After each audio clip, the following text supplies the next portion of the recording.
नमस्कार, PTC news देख रहे सभी दर्शकों का स्वागत। मैं हूं आपके साथ अतुल वर्मा, लेकर हाजिर हूं प्रदेश की तमाम खबरों का हाल। बुलेटिन की शुरुआत करेंगे राम रहीम से जुड़ी खबर के साथ। राम रहीम को एक बार फिर 40 दिनों की पैरोल मिली है। 56 दिनों के बाद एक बार फिर राम रहीम जेल से बाहर आ गया है। रोहतक की सुनारिया जेल में राम रहीम को लेने के लिए हनीप्रीत पहुंची है। जानकारी के मुताबिक पहले बिना जानकारी के पहुंचने पर, बिना परमिशन के पहुंचने पर हनीप्रीत को वापस भेजा गया, लेकिन बाद में परमिशन मिलने पर हनीप्रीत सुनारिया जेल पहुंची और उसके बाद राम रहीम पुलिस की कड़ी सुरक्षा के बीच यूपी के बरनावा आश्रम के लिए रवाना हुआ है। बता दें कि राम रहीम ने पूर्व में डेरा प्रमुख रहे शाह सतनाम के जयंती कार्यक्रम को लेकर पैरोल की अर्जी दायर की थी और ये जयंती कार्यक्रम 25 जनवरी को आयोजित किया जाएगा। ऐसे में राम रहीम की पैरोल की अर्जी एक बार फिर से मंजूर हुई है। इससे पहले भी राम रहीम को 40 दिनों की पैरोल मिली थी, जिसके बाद राम रहीम यूपी के बरनावा आश्रम से ऑनलाइन सत्संग करते दिखा था और इस ऑनलाइन सत्संग में कई मंत्रियों और विधायकों ने हाजिरी भी लगाई थी, जिसके बाद कई तरीके के सवाल भी खड़े हुए थे। और वहीं डेरा प्रमुख को बार बार पैरोल दिए जाने को लेकर पत्रकार रामचंद्र छत्रपति के बेटे अंशुल छत्रपति ने अपनी प्रतिक्रिया दी है और इसको लेकर कई सवाल खड़े किए हैं। इस दौरान अंशुल छत्रपति ने सरकार पर भी कई आरोप लगाए। उन्होंने कहा कि डेरा प्रमुख राम रहीम अपने प्रभाव का गलत इस्तेमाल कर रहा है और सरकार गुरमीत राम रहीम के सामने पूरी तरह से झुक चुकी है। इस दौरान उन्होंने और क्या कुछ कहा, चलिए आपको सुना।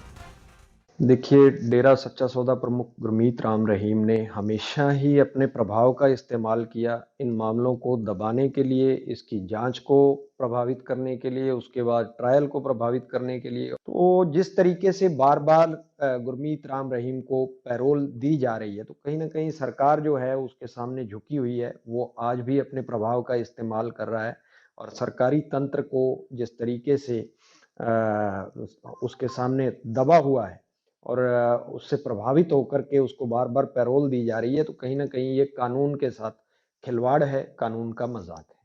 साइबर सिटी गुरुग्राम में गैंगस्टर्स की अवैध प्रॉपर्टी पर बुलडोजर वाली कार्रवाई जारी है। इसी के तहत जिला प्रशासन ने कुख्यात गैंगस्टर बिंदर गुर्जर की प्रॉपर्टी और डेयरी को जमींदोज किया है। मामले में नगर निगम के जेई ने जानकारी देते हुए बताया कि इस प्रॉपर्टी पर गैंगस्टर बिंदर गुर्जर द्वारा अवैध तौर पर डेयरी और किराए के मकान बनाए गए थे, जिसे नोटिस भी जारी किया गया था, लेकिन नोटिस पर कोई संज्ञान न लेने के बाद इस अवैध प्रॉपर्टी पर बुलडोजर चलाकर कार्रवाई की गई है। वहीं इस कार्रवाई को गैंगस्टर बिंदर गुर्जर के भतीजे ने पूरे तरीके से गलत बताया है। उन्होंने कहा कि इस प्रॉपर्टी के पूरे कागजात जिला प्रशासन को दिखाए भी गए थे, लेकिन जिला प्रशासन ने उनकी एक नहीं सुनी और बुलडोजर चला दिया। जी, जो भी कार्रवाई की गई है प्रशासन के द्वारा, ये सारी सरासर नाजायज है। इस पर पहले नोटिफिकेशन दी गई हमें कि ये सरकारी ज़मीन है, अवैध है, जिस पे हमने डेयरी की हुई है। मैंने अपने लीगल डॉक्यूमेंट इनको प्रोवाइड करवाए, जिसमें ये कह रहे हैं कि ठीक है, आपकी प्रॉपर्टी आपकी है और इस पे से डेयरी हटाई। हमने डेयरी हटा दी, उसके बावजूद इसको सील कर दिया गया प्रशासन के द्वारा। फिर उसके बाद दोबारा बात करी तो उन्होंने कहा कि इसका कागज़ और दिखाइए कि तुमने ये बिल्डिंग प्लान बना रखा है, नहीं है, कुछ भी है।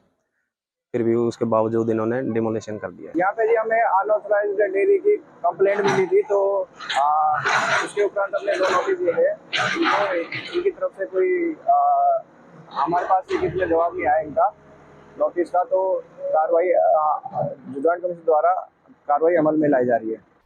इधर खेल मंत्री अनुराग ठाकुर से दूसरे दौर की बैठक के बाद पहलवानों ने जंतर मंतर पर अपना धरना खत्म कर दिया है। कल खेल मंत्री अनुराग ठाकुर ने पहलवानों के साथ दूसरे दौर की बैठक की थी, जिसमें अनुराग ठाकुर ने पूरे मामले की जांच के लिए कमेटी बनाने की बात कही थी, जिस पर खिलाड़ियों ने सहमति जताई और अपना धरना खत्म कर दिया। वहीं भारतीय कुश्ती महासंघ के अध्यक्ष बृजभूषण शरण पर देश के पहलवानों के गंभीर आरोपों को लेकर IOA यानी इंडियन ओलंपिक एसोसिएशन ने भी बैठक की और बैठक के बाद पूरे मामले की जांच के लिए भारतीय ओलंपिक संघ ने 7 सदस्यीय कमेटी बनाने का फैसला लिया है, जो पहलवानों द्वारा भारतीय कुश्ती महासंघ के अध्यक्ष बृजभूषण शरण पर लगाए गए आरोपों की जांच करेगी।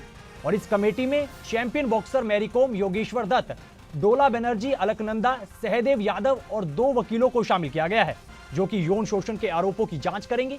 जानकारी के मुताबिक गठित कमेटी के सदस्य संबंधित पक्षों को पूछताछ के लिए बुलाएंगे और पूरे मामले को लेकर पूछताछ करेंगे।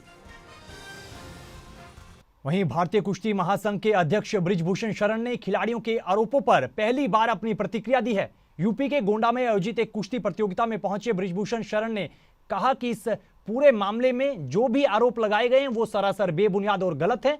अगर उन्होंने अपना मुंह खोला तो फिर सुनामी आ जाएगी। इस दौरान उन्होंने और क्या कुछ कहा, चलिए आपको सुनाते हैं। इंडिया में आप सेम होटल में रुके थे, बल्कि ऐसा अलाउड नहीं होता, रूल्स के खिलाफ है। देखिए, रुकने की व्यवस्था हम नहीं करते। रुकने की व्यवस्था आयोजक करता है और एक एक देश की टीम को एक एक जगह रुकाता है। ये हमारी व्यवस्था नहीं है। और जिस खिलाड़ी ने आरोप लगाया है कि दरवाज़ा खुला रहता था, वो खिलाड़ी उस टूर्नामेंट में नहीं थी। और वो चेक करो उसको, चेक करो। ट्रेनिंग सेंटर बना है लखनऊ से।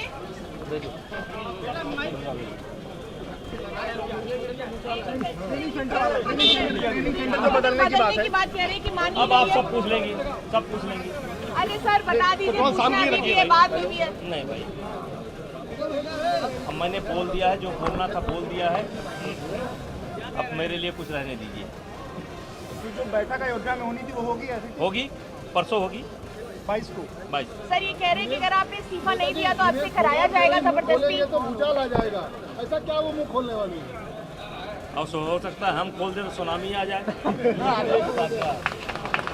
हम खोल दें तो सुनामी आ जाए। लेकिन सर अगर वो कह भाई रहे हैं, देखिए, मैंने आपसे हाथ दिया, आपके एक प्रश्न का जवाब। एक सवाल सर कि वो कह रहे हैं कि अगर आप इस्तीफा नहीं देंगे तो जबरदस्ती कराया वो जाएगा। तो सब शाम को देंगे। मैं जो है किसी की दया पर नहीं यहाँ पर बैठा हूँ। मैं चुना हुआ अध्यक्ष हूँ जनता के द्वारा। तो ओलंपियन कुश्ती खिलाड़ियों और कुश्ती महासंघ के अध्यक्ष बृजभूषण शरण के बीच महादंगल जारी है। बृजभूषण शरण के इस्तीफे की मांग के साथ साथ अब इस मुद्दे पर राजनीति भी गरमाने लगी है, जिस पर प्रदेश के गृह मंत्री अनिल विज ने इस पर प्रतिक्रिया दी है। अनिल विज ने कहा कि ये खिलाड़ियों से जुड़ा मुद्दा है और इसे राजनीति का अखाड़ा नहीं बनाना चाहिए। विज ने कहा कि खुद खिलाड़ी भी इस मुद्दे को राजनीतिक नहीं बनाना चाहते। अनिल विज ने कहा कि बीजेपी एक ऐसी पार्टी है जो किसी भी गलत काम करने वालों को छोड़ती नहीं। जहां तक मैं अपनी पार्टी को जानता हूं तो वो किसी भी गलत शख्स को बख्शती नहीं है। लेकिन जिस तरीके से हमारे देश के पहलवान आरोप लगा रहे हैं, निश्चित तौर पर इस मामले की जांच होनी चाहिए और इस मामले की जांच के लिए कमेटी भी बना दी गई है। अब देखिए, ये खिलाड़ियों का मामला है और इसमें राजनीति नहीं लानी चाहिए और ना राजनीतिज्ञों को इसको पॉलिटिकल बनाना चाहिए और खिलाड़ी भी इसको राजनीतिक नहीं बनाना चाहते। तो इन राजनेताओं को अपना मुंह बंद रखना चाहिए, सरकार पर भरोसा करना चाहिए। सरकार इसके मामले में बहुत गंभीर है, लेकिन जैसा मैंने आपको बताया कि कार्रवाई करने से पहले जांच कराना जरूरी है। और जहां तक मैं जानता हूं, मेरी पार्टी किसी भी गलत आदमी को बख्शती नहीं है, लेकिन उसके लिए जांच होना जरूरी है। जांच बिठा दी गई है, जो भी दोषी पाया जाएगा उसके खिलाफ सख्त से सख्त कार्रवाई होगी। ब्रेक के बाद आपका एक बार फिर से स्वागत है। अगली खबर का रुख करेंगे धर्मनगरी कुरुक्षेत्र के ब्रह्म सरोवर पर आज मौनी अमावस्या और शनिचरी अमावस्या पर श्रद्धालुओं ने श्रद्धा की डुबकी लगाकर पूजा अर्चना की है और अपने पितरों के लिए पिंडदान किए।